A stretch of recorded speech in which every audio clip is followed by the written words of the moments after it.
अस्सलाम वालेकुम व्यूअर्स, मैं उम्मीद करती हूँ कि आप सब खैरियत से होंगे और सर्दियाँ खूब इंजॉय कर रहे होंगे, स्पेशली लाहौर की फॉग जो है।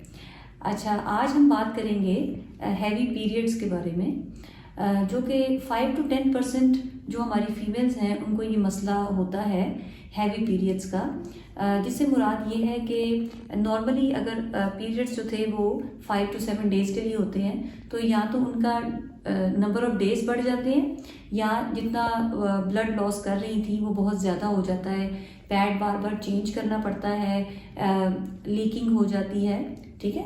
और हैवी पीरियड्स का मसला ज़्यादातर एक्सट्रीम ऑफ आपकी रिप्रोडक्टिव हिस्ट्री में होता है, लाइक जब पीरियड्स शुरू होते हैं 13-14 ईयर्स की एज पे, तब हैवी पीरियड ज़्यादा होते हैं, या जब फिर पीरियड्स ख़त्म होने के वक्त होता है, जैसे कि बिटवीन 45 and 50 ईयर्स। सो ये एज बहुत कॉमन है। जो सबसे कॉमन रीजंस हैं हैवी पीरियड्स की वो हैं हार्मोनल, ठीक है, चेंज ऑफ हार्मोन्स इनको कराती हैं। उसमें कोई रीज़न नहीं पाई जाती, लेकिन अगर आप जो females more than 35 years of age हैं, अगर उनको हैवी पीरियड्स हैं तो उनको चाहिए कि वो अपना अल्ट्रासाउंड भी करवा लें, जिनमें इम्पॉर्टेंट रीजंस होती हैं, सादी रसौलियाँ हैं, जैसे फाइब्रॉयड हैं, हम उनको एक को हम कहते हैं एंडोमेट्रियोसिस। फिर इसके अलावा अगर किसी का मिसकैरेज हो गया है उसकी वजह से भी उसको हैवी ब्लीडिंग आ सकती है।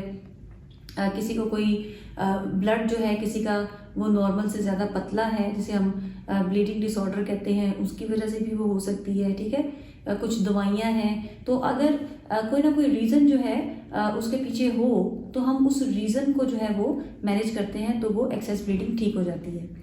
अब मैनेजमेंट पे अगर हम बात करें तो अगर तो कोई, जैसे मैंने बताया, कोई रीज़न है, तो कोई फाइब्रॉयड है, एंडोमेट्रियोसिस है, उसका इलाज करवा लें तो फिर ये ठीक हो जाती है।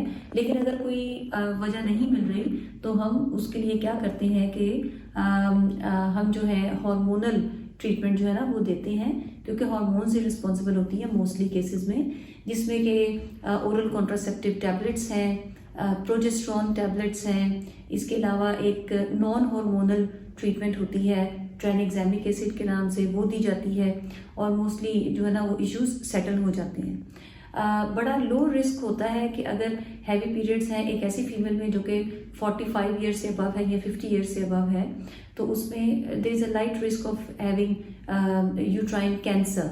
सो इस कंडीशन में ज़रा थोड़ी सी एहतियात करनी होती है, और इन्वेस्टिगेशंस में जो है वो बायोप्सी भी शामिल होती है, जो कि यूट्रस में एक छोटा सा कैमरा डालकर करनी होती है। तो please take the heavy periods seriously, क्योंकि ये ना सिर्फ आपकी रूटीन की ज़िंदगी को इफ़ेक्ट करते हैं, बल्कि आप में खून की कमी भी कर देते हैं, और उससे आपकी पूरी लाइफ जो है वो साइकिल इफ़ेक्ट हो जाता है। तो you are most welcome to come and see me to manage if you have any heavy periods, and if you have any questions, please leave a comment. Okay, thank you so much. Bye bye.